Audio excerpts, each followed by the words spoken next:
Herkese esenlikler arkadaşlar. Nasılsınız? Bugün sizlere TUV motordan bahsedeceğim. Şimdi neyden bahsedeceğim?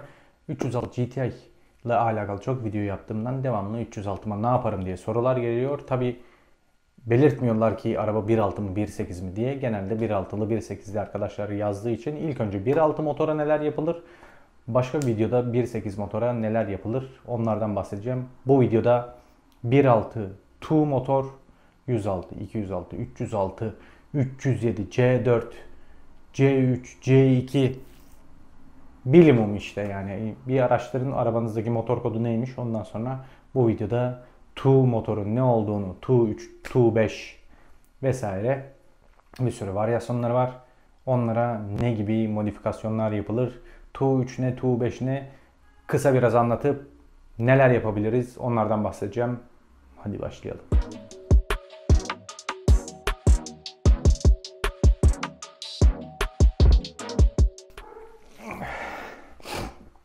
Şimdi sorunuz şu ise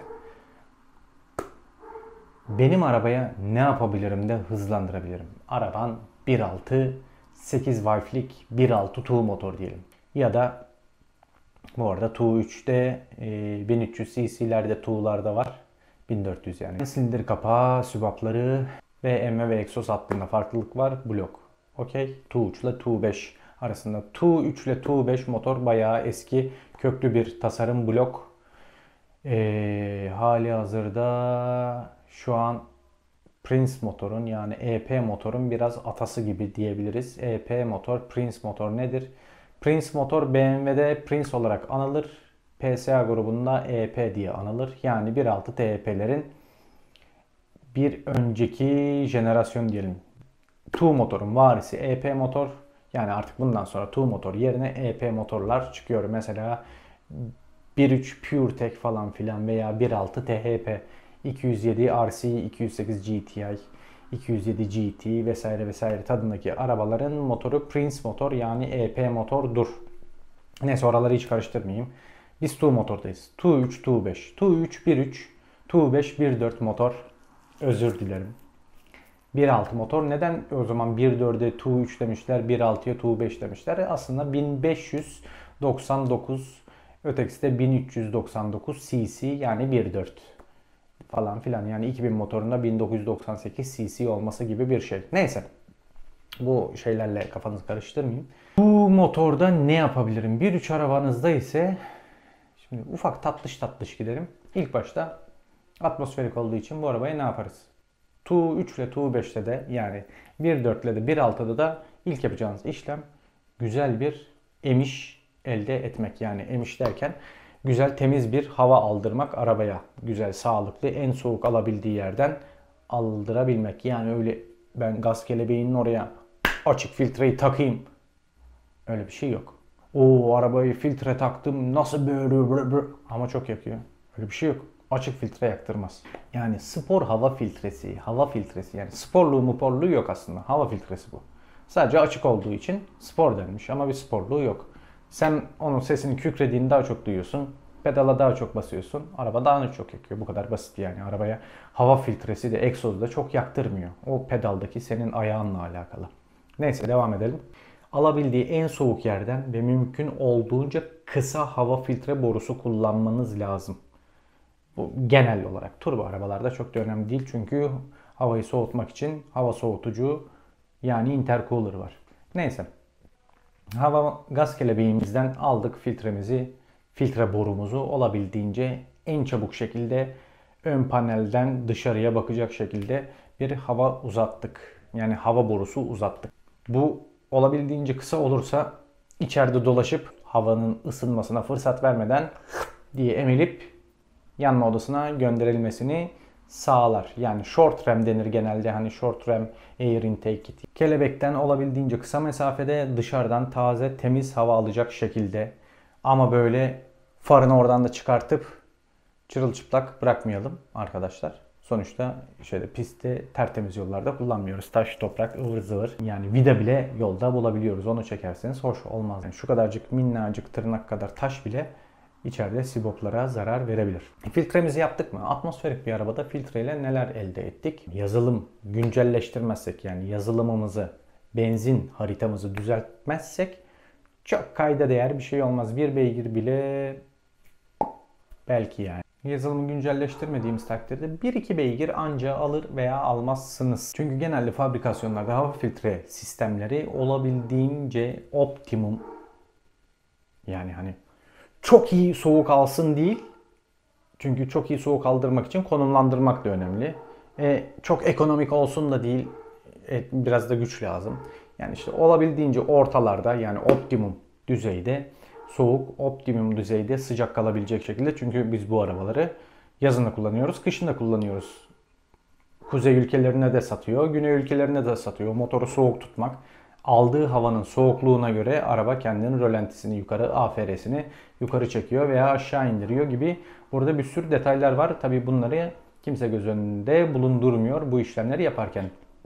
Neyse, biz şu an ülkemizde arabamıza açık filtre takıyoruz. Olabildiğince soğuk yere koyuyoruz boruyu. Filtrenin ağzına, gaz kelebeğin ağzına filtreyi takıp bırakmıyoruz. Oradan boruyu uzatıyoruz.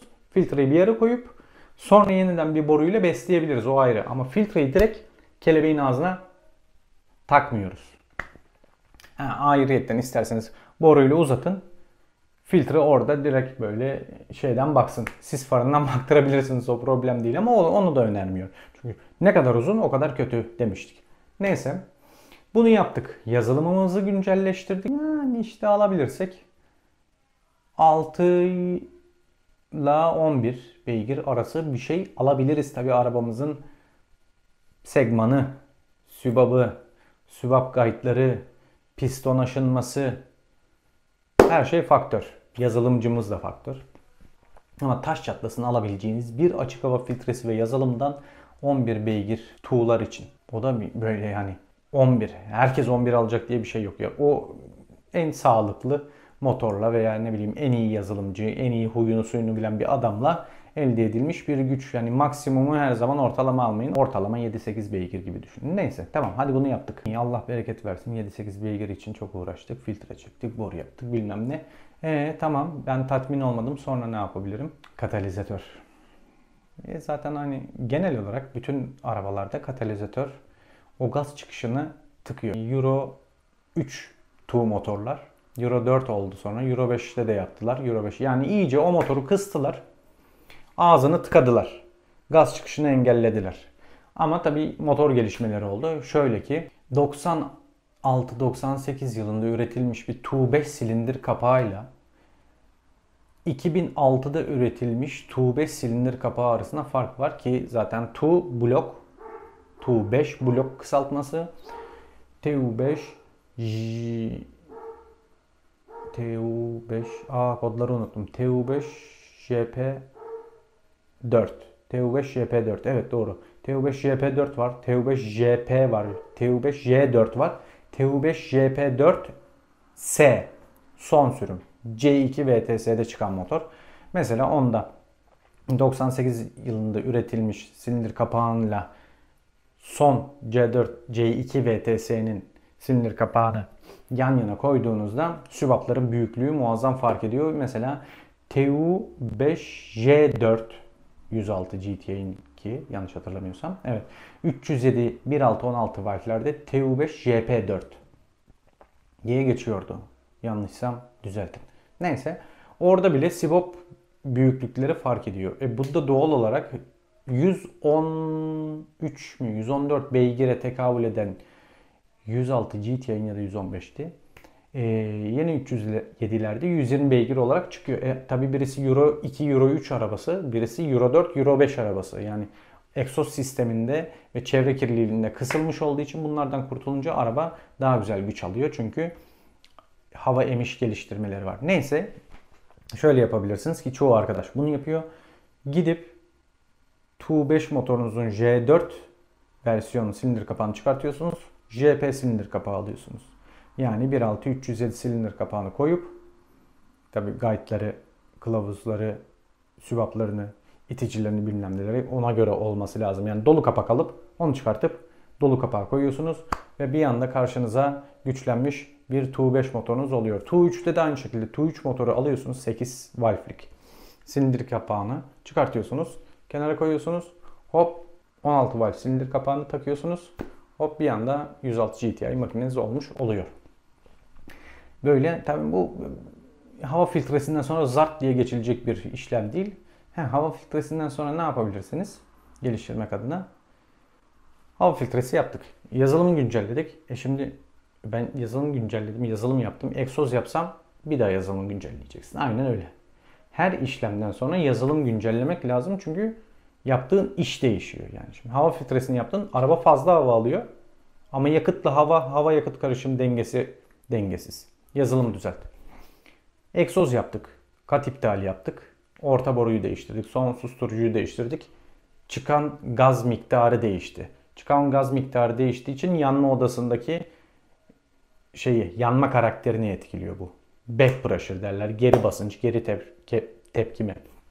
Komple düz boru yaparsanız arabanızı 2300 devirle 3800-4000 devir arası unutun. Kimse kalmaz. O geri basınç öldürür arabayı. Ama şöyle ki oradaki hava filtremizi yaptık.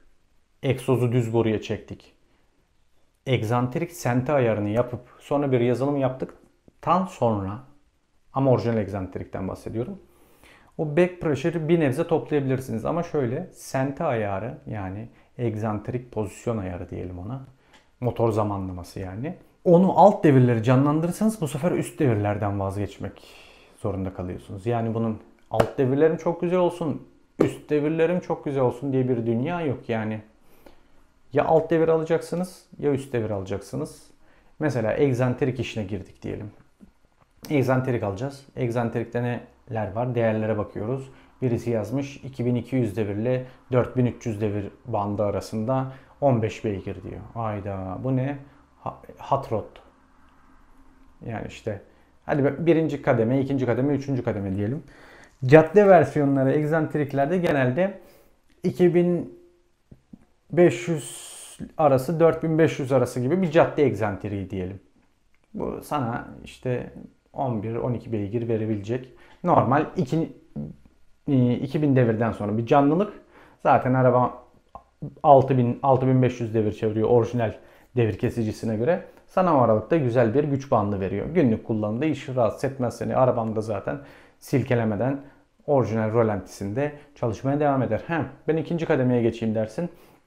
İkinci kademede sana der ki kardeş 2800 ile ben 4800-4500 arası gibi bir bant veriyorum sana. Bu da sana 16 beygire kadar güç verir ama bu sefer araban bir böyle biraz aptal çalışır. Aslında aptal değil, güzel bir çalışmadır o. Sonra üçüncü tip egzantrik var. O direkt yarış versiyonu gibidir. Onda der ki sen bunu yapıyorsun ama orijinal enjektörlerini desteklemeyebilir. Diyen de var, demeyen de var. Bunun için güzel bir timing yani egzantrik ayarı gerektirir. Ayarlı kasnak ister. Sonra güzel bir yazılım ister. Ondan sonra Tu-5 motorda özellikle. Bır bır bır bır bır bır bır bır bır bır.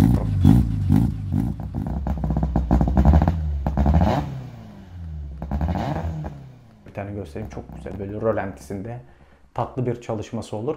Bir de race veya track diye vardır. Onlar daha saçma sapan egzantrik de onu alıp zaten günlük falan kullanamazsınız arabayı. Sana böyle 6000 devir bandında bir aralık verir. Mesela PT52 diyeceğim. Şimdi yani Tu motorları bilenler çoğu bilir.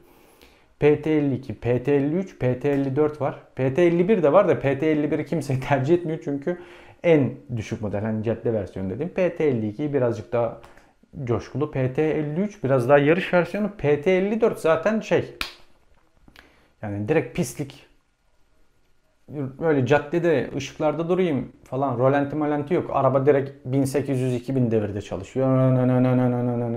Rolanti diye sabit durma gibi bir şey yok. Rın rın rın rın. Devamlı araba bir gergin çalışma ama muazzam efsane güç alıyor. Tabii bu egzantrikleri koyduğunda mesela birinci cadde tipi egzantriği aldınız. Orijinal hidrolik iticiyle çalışabilen tiptir genelde çoğu markalarda. İkinci seçeneği aldınız. Biraz daha böyle hani yol ve pist tadımlık bir egzantrik oluyor.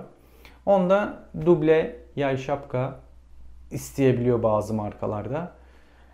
Ama kesinlikle yine timing yani egzantrik sente ayarı için bir kasnak gerekiyor. Hele üçüncü versiyonda ise duble yay şapka, itici, kasnak, ondan sonracığıma enjektör, ateşleme, bunların hepsi değişmesi gerekiyor. Yani böyle güzel güçler alayım dediğinizde TUV motorda birçok parçayı değiştirmek zorunda kalıyorsunuz. Bu da maliyet demek oluyor. Ama şöyle ben günlük kullanayım, tadım kaçmasın, muayenede bilmem ne de dert olmasın, yakıtı fazla arttırmasın. Bu konuya girdiğimizde hemen şöyle yapıyoruz. Filtre. Orta boru iptal. Kat iptal. Tabi bu arada filtre borusunu benim bir videomda bahsetmiştim galiba, emin değilim. Mesela seramik kaplama, termal seramik, bu gibi bir ufak tefek detaylarla yaptığınız filtrelerin bile farklılık gösteriyor. Böyle bir filtremiz var. Sonra orta boru, kat iptal. Ardından yazılım. Aslında tatminkar. Yani yine bir şeyler hızlanıyor. Ama mesela TUV motorunuz var. Bunun ayna martini değiştirirseniz zaten size hızlanma hissiyatı verecek ama uzun yol yapıyorsanız önermiyorum. Çünkü son hızınızı düşürmüş olacak. Yani ayna Maruti dediğim şanzıman içerisinde, şöyle göstereyim. Ayna ve Maruti.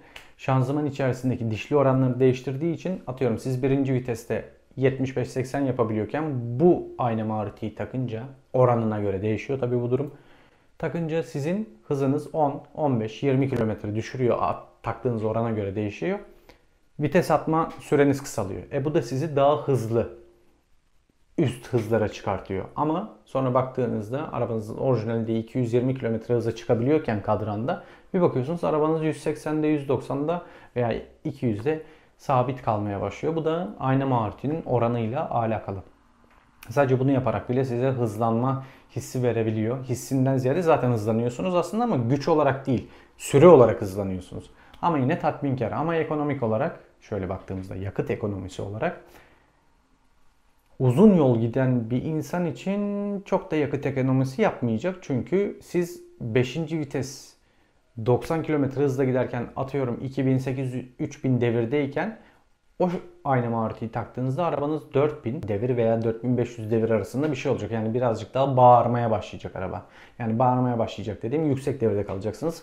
Enjektörler daha çok yakıt taşıyacak. Dolayısıyla daha çok yakıt sarfiyatı olacak. Bu da bir seçenek, ayna Maruti olayı. Onun dışında TU5 motorlarda fabrikasyon, TU3'lerde de demir döküm egzoz manifoldu var. Egzoz manifoldunun direkt headers diye anılıyor. TU motorlarda egzoz manifoldu önde, direkt 4-1'e inen bir demir döküm egzoz manifoldu mevcut. Bunu 4-2-1 olarak döndürdüğünüzde daha güzel bir tork alıyorsunuz. Bu da size hızlanmanıza, daha atik olmanıza yarıyor. Bize lazım olan beygir değil aslında, tork.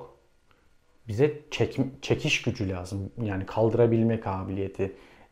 Hızlı koşup çabuk nefes nefese kalan bir motor değil de uzun koşabilen, yani torkla uzun götürebilen, uzun kuvvet uygulayabilen bir motor lazım olacağı için tork lazım. Sırf beygirle iş bitmiyor. Egzoz manifoldunda bu yüzden değiştiriyoruz. Boynuz boynuz boynuz. 4'ten 2'ye, 2'den 1'e inen güzel bir egzoz sistemiyle TU motorda güzel tork elde ediyoruz. Tatminkar olduğunu düşünüyorum bu kadar işlemden sonra. Filtre, headers, orta kat iptal, yazılım gayet güzel, günlük kullanımlı. Bana Varex demeyin, vallahi Varex sevmiyorum. Ben ya hep ya hiççiyim. Bir zamanında Otto karbon kullanmıştım, o işte susturuculu, silencerlı, söktaklı. Onu patlattıktan sonra bir daha hiç öyle yok silencer sökeyim, silencer takayım falan uğraşmadım. Direkt komple boru, orijinal son susturucu var. Tabii içi biraz işlenmiş. Çünkü direkt orijinal son susturucuyu takınca yine yapmıyor, araba kasıyor kendini. İçi boşalmış orada son susturucu olunca 4 oda yerine 2 oda kullanıp çıkartınca daha verimli bir hal alıyor. Hem sesi birazcık orijinale yakın hem de çok kafa ütülemiyor. Öyle bir yaptım. Zaten arabamın egzantriğiyle Yazılımı da biraz kısık olduğu için çok da sorun olmuyor. Zaten rolling veya drag bir şey koşturmadığım için dert değil. Neyse. Oralara çok girmeyelim. Onu kendi hikayemde anlatırım. TU motora yapılabilecekler böyle.